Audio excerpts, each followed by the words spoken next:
Invited by her husband to spend a passionate night together at a hotel, the wife arrived only to see her husband's beautiful female boss step into the elevator.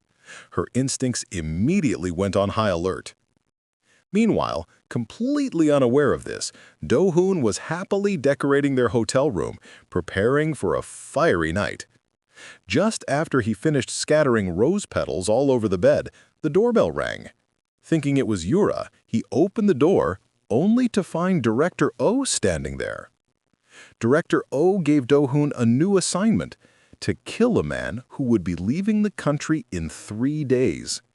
The man had trafficked children overseas and was suspected of sexual offenses, an unforgivable criminal, someone who deserved no mercy. Yura, still sitting in the hotel lobby, waited until she calmed down. Then she walked to the room, opened the door, and followed the rose petal path, just in time to see Do-hoon holding Director Oh by the shoulders. Yura instantly misunderstood their relationship. Keeping her composure, she called Director Oh out and invited her for a drink. At the bar, the two sat in silence, drinking one glass after another. Director Oh was the first to break. Just as she began to speak, Yura suddenly splashed wine in her face. Seeing Yura's misunderstanding, Director Oh decided to tease her, vaguely hinting at an ambiguous relationship with Do-hoon. When Yura finally exploded in anger, Director Oh burst into laughter and confessed that Yura had been fooled. Do-hoon was nothing more than a highly compatible work partner. Yura couldn't help but vent her frustrations. She didn't understand why Director Oh treated Do-hoon's family with such kindness, sending his father on trips, visiting his daughter at kindergarten. To Director Oh, these were simply small favors that required no effort. After clearing the misunderstanding, the two began a second round of heavy drinking. Drunk and unrestrained, they started complaining about men. Director Oh even spilled the details of her 3 failed marriages. By now, Yura had completely forgotten about Do-hoon. Back in the hotel room, Do-hoon waited anxiously. When Yura still hadn't returned, he tried calling her repeatedly, but the calls wouldn't go through. Having no other choice, he called Director Oh to ask where they were and what happened. Drunk, Director Oh told Do-hoon to treat Yura well. They were practically soulmates. Yura happened to come out of the restroom and overheard the call, feeling warm inside. She returned to Director Oh's side and immediately fell asleep in her arms. The next morning, Do-hoon got up early to prepare breakfast. Life returned to its ordinary routine. Their daughter was texting a boy she liked, and when he replied, she became so excited she nearly forgot to eat, eager to rush to school. After dropping her off, Do-hoon sighed deeply. His little girl had already reached the age of forgetting her father the moment she liked a boy. Back home, Yura was busy with housework. While cleaning the fridge, she found a cake Do-hoon had prepared for her. Touched, she called Do-hoon to show concern and, unusually, asked him to come home early that night. Do-hoon instantly understood, excitedly preparing for a passionate night, hoping to try for a second child. At work, Do-hoon received new intel. Director Oh discovered that an organization called MGD, which disbanded in the late 1990s due to internal conflict, had recently become active again and was now under investigation. The delivery man disguise belonged to one of their members. Through him, they learned that a core member named Dominic would be smuggling into the country through Incheon port the next day. They had to capture him at all costs. They also found a deleted photo on the delivery man's phone. Director Oh recognized the person as Do-hoon's next assassination target, Karyang. Director Oh immediately went to confirm the connection between her and the delivery man. Do-hoon was currently surveilling a restaurant where he saw Karyang dining with several children. He followed her and discovered she was a priest. Listening to her conversations, Do-hoon found nothing suspicious. Karyang appeared kind and gentle, not someone who looked like a criminal. Do-hoon reconfirmed with Director Oh. Director Oh insisted Karyang was extremely dangerous and warned Do-hoon not to be fooled by her gentle facade. While they talked, Director Oh's colleague obtained Dominic's photo. Do-hoon moved into a building opposite the church and rehearsed the shooting angle. When everything was ready, he ended his workday and hurried home, only to have his plans disrupted. Just as he wanted to be intimate with Yura, Yura was busy making a costume for her daughter's school performance. Do-hoon's second child plan was once again postponed.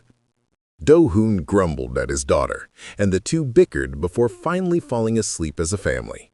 Do-hoon suddenly woke up and questioned the universe. Why is it so hard for couples with children to have a single night together? Is everyone else like this too? Right then, he received a call, an old friend visiting from Germany. Do-hoon spoke fluent German and invited her to join the kindergarten performance the next day. Yura and the family arrived at the kindergarten on time, only to learn that their daughter was crying and refusing to perform. The teachers had just received notice that the Ministry of Education would also be attending. Do-hoon would be filming and live-streaming the performance. Nervous, the teachers rushed back to rehearse the children repeatedly. The teacher in charge of their daughter's class decided to add a kissing scene between the male and female leads. A helpful little boy excitedly told Do-hoon's daughter, which led to her meltdown. Yura tried calming her down, but the girl threw a tantrum on the floor. No adult could handle her, except Do-hoon, who wasn't there. The daughter stormed off, and Yura chased after her. When persuasion failed, Yura lay on the ground just like the girl and told her she didn't have to perform the scene. Immediately, the daughter turned around and lectured Yura. Even if she wasn't the lead but the villain, villains were important too. A real actor must not let personal feelings affect their performance. Without Yura saying another word, the daughter convinced herself, got up happily, and returned to the stage.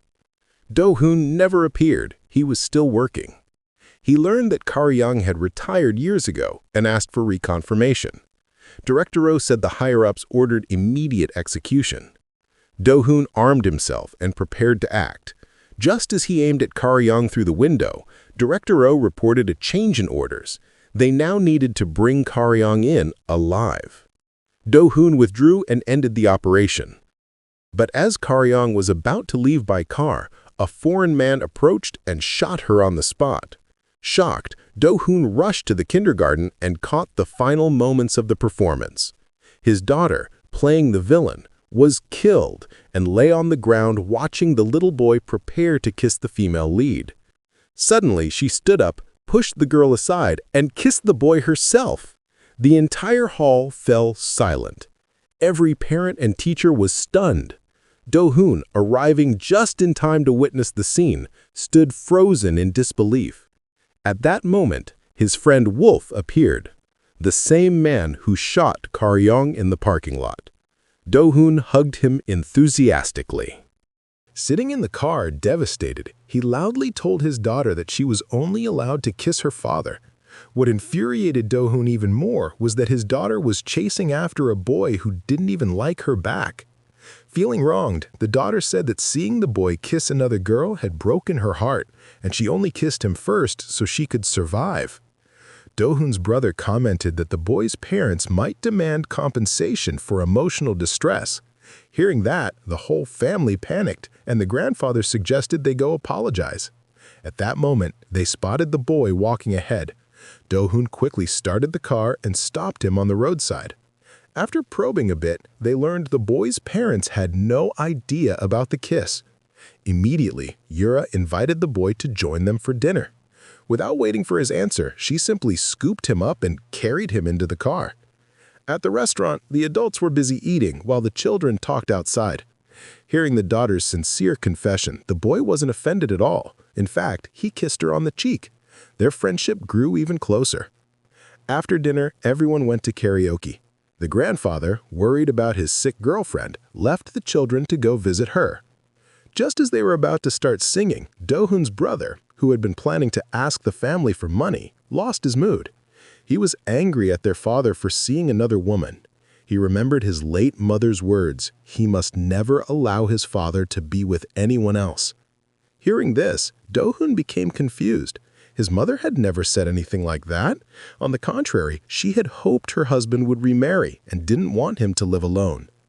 The brothers argued, debating whether their mother supported their father's remarriage. The kids didn't understand the conversation and played quietly nearby. The daughter was blissfully happy the entire night. Before going to sleep, she warned Do-hoon and Yura not to disturb her. Do-hoon was moved. Surely tonight he could finally have a proper night with his spouse. Feeling joyful, Do-hoon still wanted to know whether the daughter liked her father or the boy more. Without hesitation, the daughter chose her family. Do-hoon was touched until the daughter added that the boy was also her family now. After sending the daughter off to bed, Do-hoon rushed to the bedroom, eager to try for a second child with Yura. But suddenly, the daughter burst into the room, wanting to give the boy her family's signed soccer ball. Do-hoon was heartbroken. The ball had taken enormous effort for him to obtain, and now he had to give it away just like that. When Do-hoon refused, the daughter took out a watch, another gift she wanted to give the boy. Yura immediately grabbed it. It was her wedding gift. The daughter was upset. She insisted she needed to give the boy a present or she wouldn't be able to sleep. But neither parent was willing to part with their belongings. Unable to resist their daughter, the parents reluctantly returned both the ball and the watch to her. To prevent their valuables from ending up in the boy's hands, Do-hoon sacrificed his chance at intimacy and went to talk sense into the child instead. When persuasion failed, Do-hoon put her to bed. The next day, Do-hoon resumed work. The previous day, Kar-yang had been killed. While examining the body, Director Oh discovered a special symbol. Kar-yang had been an elder member of an old organization. Other members with the same symbol had been murdered one after another. Based on the similarities in the wounds and evidence, Director Oh suspected the killer was Dominic. There were 5 elders remaining in the old organization, and 3 had already been confirmed to be in Korea. Director Oh had located one of them, Field Mouse, and ordered Do-hoon and Xiao Li to keep a close watch. Xiao Li set up an office near Field Mouse's meeting place and monitored him daily. But Field Mouse was extremely cautious, rarely going out, delegating everything to his secretary, and always surrounded by bodyguards. Do-hoon and Xiao Li took turns watching him. Suddenly, Field Mouse appeared outside his building. Do-hoon used binoculars to confirm his location, then informed Xiao Li. Do-hoon moved to a rooftop with a better vantage point. While he was monitoring, his brother sent him a video. The family, without Do-hoon, had visited their mother's grave. His brother forced their father to swear at the grave that he would live purely and that after death he would be buried beside his mother. After making the vow, the brother hugged his father happily. Do-hoon felt bitter and called his father immediately. The thing he regretted the most in life was not making his mother proud before she died. That guilt had always weighed on his heart. He didn't want their father to live with regrets too. He wanted him to live well and be happy. Moved by his emotions, the father agreed. Do-hoon instantly felt relieved and returned to work. While he was still watching Field Mouse movements, the power went out. Do-hoon checked the situation. Only the nearby buildings were affected. Field Mouse's building was completely dark. Do-hoon immediately alerted Xiao Li. Xiao Li was close by and reached the target building quickly. Moments later, Do-hoon heard alarming sounds through the earpiece. Realizing something had happened to Xiao Li, he rushed to the location with his gun drawn, slowly climbing the stairs. Field Mouse's bodyguards had already been taken down. Do-hoon moved forward and found Field Mouse shot dead. He continued searching and found Xiao Li on the ground wounded. Xiao Li pointed him towards the killer's escape route. Do-hoon chased after the attacker and saw his old friend Wolf walking away calmly, blending into the crowd. Do-hoon followed immediately, locking onto his target. Sensing the pursuit, Wolf slipped into an alley, hid behind a corner, and prepared to fight. Do-hoon approached with his gun raised, but by the time he aimed, Wolf was already gone. Later, Director Oh reviewed the footage captured by Zoe's body camera before she was shot.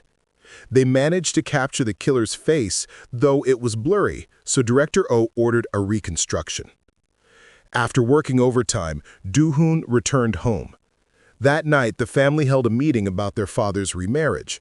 The brother strongly opposed it, while Do-hoon wanted their father to find happiness, even supporting a passionate late-life romance.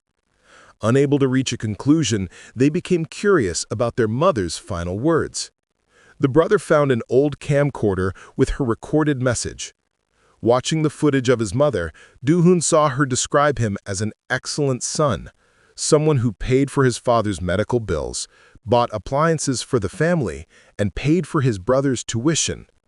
She told him not to live so hard, and if she ever passed away, she wanted him to help their father find a new partner. Seeing his mother's familiar face, Do-hoon broke down in tears. At last, everything was clear. Do-hoon composed himself and welcomed his friend Wolf into their home. The two arm wrestled, drank, talked, and reminisced about old times. He was thrilled. After all these years apart, they had finally reunited. As he poured more wine for Wolf, Do-hoon accidentally knocked over a glass, spilling red wine all over him. He handed Wolf some clothes to change into. Just then, Director Oh called with important news. They had identified the shooter who attacked Zoe. Director Oh sent a photo. Do-hoon froze. The man in the picture was Wolf. A moment later, Do-hoon turned around to see Wolf playing with his daughter. That night, he walked Wolf downstairs. They hugged goodbye. Do-hoon's heart was in turmoil. He never imagined his old friend would one day stand on the opposite side, becoming his enemy. But an even bigger shock awaited. Believing Wolf was still outside, he sat on a bench sipping coffee when his phone buzzed. As he answered Do-hoon's call, a sniper aimed from a distant rooftop and shot him. On that rooftop stood a woman holding a rifle, a special symbol engraved on her neck, the same symbol as Kar Young. That woman was Yura.